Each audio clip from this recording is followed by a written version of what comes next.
अस्सलामुअलैकुम और नमस्ते दोस्तों। आपका स्वागत है रूहानी राज में। मैं हूं आपका होस्ट और आज मैं लेकर आया हूं एक ऐसी कहानी जो आपकी रूह को कंपा देगी। ये है एक लानती बच्चे की कहानी, एक काले राज की कहानी और एक ऐसे साजिश की कहानी जो 15 साल से चल रही थी। क्या होगा जब एक बाप को पता चलेगा कि उसका बेटा असल में कौन है? क्या वो इस हकीकत को कबूल कर पाएगा? तो दोस्तों, लाइट्स बंद कर लीजिए, हेडफोन्स लगा लीजिए और तैयार हो जाइए रूहानी राज पार्ट 1 शैतान की पैदाइश के लिए। अगर आप पाकिस्तान या इंडिया से हैं तो ये कहानी सिर्फ आपके लिए है। चलो शुरू करते हैं। पहला सीन, लानती गांव। घने जंगल के बीच में छुपे हुए एक छोटे से गांव में अंधेरे की रात थी। टूटी फूटी झोपड़ियों के बीच एक अजीब रस्म चल रही थी। काले कपड़े पहने कुछ औरतों ने एक घेरा बनाया हुआ था। उनके सर तेजी से आगे पीछे हिल रहे थे, जैसे कि वो किसी जादू के जाल में फंस गई हों। सबसे बड़ी झोपड़ी के अंदर एक बूढ़ी औरत एक खूबसूरत दुल्हन को तैयार कर रही थी। उस बूढ़ी औरत के चेहरे पर जख्म थे और उसके कपड़े मैले कुचैले थे जो उसे और भी डरावना बना रहे थे। अचानक उस बूढ़ी औरत ने नीचे रखे हुए एक कटोरा उठाया जिसमें खून भरा हुआ था। उसने अपना अंगूठा उस कटोले में डुबोया और फिर दुल्हन के माथे पर टीका लगाया। तभी झोपड़ी के बाहर अचानक एक तेज रोशनी चमकी जिसने पूरे माहौल को खतरनाक बना दिया। उस चमक के साथ ही एक काली शक्ल जाहिर हुई। ये शक्ल 6 फीट लंबी थी और उसकी शक्ल शैतान जैसी थी। उसकी मौजूदगी से पूरे माहौल में खौफ फैल गया। बूढ़ी औरत ने झुककर उस शैतानी शक्ल को रास्ता दिया। दुल्हन ने उस शैतान का हाथ पकड़ा और वो दोनों अंधेरों में गायब हो गए। दूसरा सीन, शैतान का जन्म। 9 महीने बाद उसी जगह पर एक और खतरनाक मंजर था। झोपड़ी के अंदर से एक औरत अपने बच्चे को जन्म देने वाली थी। कल्ट की औरतें बाहर खड़ी थीं और पुरानी जुबान में कुछ पढ़ने लगी। अचानक एक बच्चे की आवाज गूंज उठी। मुबारक हो, लड़का हुआ है, एक औरत ने ऐलान किया। लेकिन उनकी खुशी मुख्तसर थी। बूढ़ी औरत की आंखें डर से चौड़ी हो गईं। वो आ रहे हैं, मौलवियों ने हमें ढूंढ लिया है। तभी एक काला कुत्ता जिसकी आंखें लाल थीं अचानक से वहां आ गया। बूढ़ी औरत ने नौजवान बच्चे को काले कपड़े में लपेट दिया। बच्चे के हाथ पर एक चमकता हुआ निशान था, एक खोपड़ी का निशान जो अंधेरों में चमक रहा था। इसे ले जाओ, इसे उसकी तकदीर की तरफ ले जाओ, पहले कि वो इसे मार डालें, बूढ़ी औरत ने हुक्म दिया। कुत्ते ने आहिस्ता से बच्चे को अपने मुंह में पकड़ा और जंगल की तरफ भाग गया। बिल्कुल उसी वक्त जब मशालें नजर आने लगी। मौलवी और बुजुर्ग लोग मुकद्दस किताबों और हथियारों के साथ कैंप को घेर लिए। इन शैतान के पुजारियों को जला दो, किसी को भी बचा मत जाने दो। झोपड़ियों को आग लगा दी गई। मौलवियों ने हर जगह तलाश किया, लेकिन उन्हें वो नहीं मिला जो वो ढूंढ रहे थे, वो पेशीन गोई का बच्चा। वो अपने उस्ताद वरिष्ठ के पास वापस आए। उस्ताद, हमने हर जगह ढूंढा, वो बच्चा गायब हो गया। बुजुर्ग मौलवी का चेहरा गंभीर था। ये वही लानती रात है जिसका हम नस्लों से इंतजार कर रहे थे। हमारी असली तलाश अब शुरू होती है क्योंकि वो इस दुनिया में आ चुका है। उस वक्त शहर के दूसरी तरफ वजीर ठाकुर विक्रम सिंह की हवेली रोशनियों से जगमगा रही थी। हर कोना सजाया हुआ था जैसे कोई बड़ी जश्न हो रही हो। अंदर माहौल तनाव से भरा हुआ था। वजीर की बीवी मृदुला दर्द में थी। डॉक्टर्स और नर्सेज उसके चारों तरफ खड़ी थीं, जबकि विक्रम बाहर अपने रूहानी मुर्शिद के साथ टहल रहा था। अचानक एक बच्चे की आवाज घर में गूंजी, लेकिन कुछ अजीब हुआ। पिछले दरवाजे से एक राजदार आदमी खामोशी से अंदर आया। वो लंबा था, दुबला पतला था और उसके कपड़े मैले थे। उसकी आंखों में एक अजीब सी चमक थी। उसके हाथों में एक बच्चा था। नर्सेज में से एक, जिसके कलाई पर वही खोपड़ी का निशान छुपा हुआ था, उससे चोरी चोरी मिली। बिना कुछ कहे उन्होंने बच्चे बदल दिए। तुम्हें पता है क्या करना है, नर्स ने फुसफुसाते हुए कहा। इसे दूर ले जाओ, पक्का कर लो कि कोई इसे कभी ना पाए। नर्स डिलीवरी रूम में वापस गई, मुस्कुराते हुए। कुछ ही लम्हों बाद वो बाहर आई। मुबारक हो वजीर साहब, आपके घर बेटा पैदा हुआ है। माँ और बच्चा दोनों सेहतमंद हैं। विक्रम का चेहरा खुशी से चमक उठा। उसने अल्लाह का शुक्र अदा किया, इस बात से बिल्कुल अनजान कि अभी अभी क्या अंधेर हो चुका है। वो राजदार आदमी उस बच्ची को लेकर घने जंगल में पहुंचा। उसने उसे एक बड़े पत्थर पर रखा और अपनी कुल्हाड़ी उठाई। चौथा सीन, 15 साल बाद। 15 साल गुजर गए।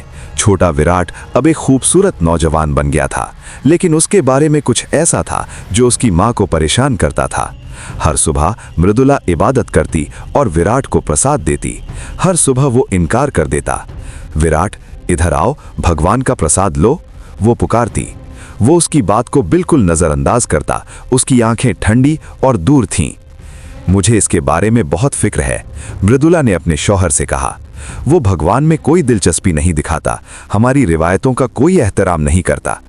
वो सिर्फ एक नौजवान है, ये सिर्फ एक दौर है, फिक्र मत करो। लेकिन उसी दोपहर जब विक्रम अपने दफ्तर में काम कर रहा था, उसके सहायक ने एक मेहमान का ऐलान किया।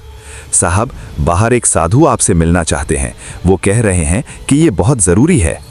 एक लंबा शख्स केसरिया कपड़ों में अंदर आया। उसकी आंखें तेज और चुभन वाली थीं। वजीर विक्रम, मैं आपके बेटे विराट के बारे में खबरदार करने आया हूं। आपको ये मुकद्दस धागा उसकी कलाई पर फौरन बांधना होगा। ये उसे एक बड़ी मुसीबत से बचाएगा। किस मुसीबत की बात कर रहे हैं आप? 15 साल पहले कुछ ऐसा हुआ था, कुछ ऐसा जो आपके बेटे की तकदीर को बदल दिया। वो साजिश अब अपने अंजाम तक पहुंच रही है। अगर आपने अब काम नहीं किया तो नतीजे खतरनाक होंगे। उसने विक्रम को एक लाल धागा दिया और कोई सवाल पूछे से पहले चला गया। 5वां सीन, साया। उस रात 11 बजे के करीब विक्रम सो नहीं पाया। उस साधु की चेतावनी उसके दिमाग में गूंजती रही। आखिरकार वो चुपके से विराट के कमरे में गया। लड़का चैन से सो रहा था। विक्रम ने आहिस्ता से अपने बेटे की कलाई उठाई और वो मुकद्दस धागा बांधने लगा। जिस लम्हे धागा विराट की चमड़ी को छुआ, वो आग की तरह जल गया। धागा बिल्कुल जलकर राख हो गया, विराट की कलाई पर एक निशान छोड़कर। विराट अचानक जग गया। अब्बा, आप यहाँ क्या कर रहे हो? तुम्हारी कलाई जल गई। क्या तुम्हें दर्द हो रहा है? विराट ने अपनी कलाई को अजीब ठंडी नजरों से देखा। नहीं अब्बा, मुझे कुछ भी महसूस नहीं हो रहा। विक्रम दरवाजे की तरफ पीछे हटा, परेशान। लेकिन फिर उसने देखा विराट के बिस्तर के पीछे दीवार पर एक बड़ा साया। उस साये के हाथ चौड़े थे, जैसे किसी को पकड़ने के लिए तैयार हों। विक्रम का खून सर्द पड़ गया। वो पीछे हटके अपनी बीवी मृदुला को जगाने भागा। जल्दी आओ, विराट के कमरे में कुछ है, एक साया, मैंने उसे देखा। वो दोनों जल्दी से वापस गए, लेकिन कमरा खाली था। विराट चैन से सो रहा था और दीवार पर कोई साया नहीं था। तुम्हें बहुत थकान हो गई है, मृदुला ने प्यार से कहा। तुम्हें चीजें नजर आ रही हैं, चलो वापस बिस्तर पर चलते हैं। लेकिन विक्रम जानता था कि उसने क्या देखा था, और वो जानता था कि ये कोई धोखा नहीं था। 6वां सीन, हकीकत का इंकिशाफ। अगले दिन वो साधु विक्रम के दफ्तर में वापस आया। क्या आपने वो धागा बांध दिया? मेरे बेटे से दूर रहिए, मैं आपकी अंधविश्वासों को नहीं मानता। तो फिर मेरे साथ चलिए, मेरे उस्ताद वरिष्ठ आपको हकीकत दिखाएंगे। लेकिन खबरदार, जब आप उसे देख लेंगे तो आपकी जिंदगी कभी पहले जैसी नहीं होगी। बीच बचारगी से विक्रम राजी हो गया। वो एक पुराने मंदिर की तरफ गए जो पहाड़ों में छुपा हुआ था। उस्ताद वरिष्ठ, एक बुजुर्ग मौलवी जिसके आंखों में मेहरबानी लेकिन थकावट भी थी, ने उनका स्वागत किया। आइए वजीर साहब, अब वक्त आ गया है कि आप सच जाने। उसने विक्रम को मंदिर के नीचे एक गुफा में ले गया। दीवारों पर पुराने नक्शी बने हुए थे। बीच में एक बड़ी पुरानी किताब रखी थी। ये किताब हमारे बुजुर्गों ने लिखी थी, वरिष्ठ ने समझाया। इसमें हर उस बड़ी मुसीबत की पेशीन गोई है जो इंसानियत को खतरा देगी। उसने किताब को एक मार्क्ड सफ़े पर खोला। और ये आपके बेटे के बारे में है। विक्रम के हाथ कांपने लगे जब उसने पुरानी इबारत पढ़ी। लेकिन मुझे आपको एक और चीज़ दिखानी है, वरिष्ठ ने गंभीरता से कहा। उसने विक्रम को एक दीवार की तरफ ले गया जो एक पर्दे से ढकी हुई थी। हमारे बुजुर्गों ने ये सदियों पहले पेंट किया था। उन्होंने उस शख्स का चेहरा बनाया था जो दुनिया में अंधेरा लाएगा। उसने पर्दा खींच दिया। विक्रम ने सांस रोक ली और पीछे हट गया। दीवार पर एक नौजवान का मुकम्मल चेहरा बना हुआ था। ये विराट था, उसके बेटे का चेहरा, सदियों पहले बना हुआ। कैसे, ये कैसे मुमकिन है? विक्रम की आवाज़ टूटते हुए फुसफुसाई। वो आपका बेटा नहीं है वजीर साहब। आपकी असली बेटी आपसे 15 साल पहले ले ली गई थी। जो लड़का आप पाल रहे हो वो पेशीन गोई वाला है, वो बच्चा जो तारीकी से पैदा हुआ। विक्रम घुटनों के बल गिर गया। उसकी दुनिया उसके चारों तरफ बिखर गई। मैंने क्या कर दिया? तो विराट के बारे में हकीकत क्या है? क्या वजीर विक्रम इस खतरनाक सच्चाई का सामना कर पाएगा? क्या उस्ताद वरिष्ठ इस पेशीन गोई को रोक सकते हैं? और सबसे जरूरी, विक्रम की असली बेटी कहाँ है?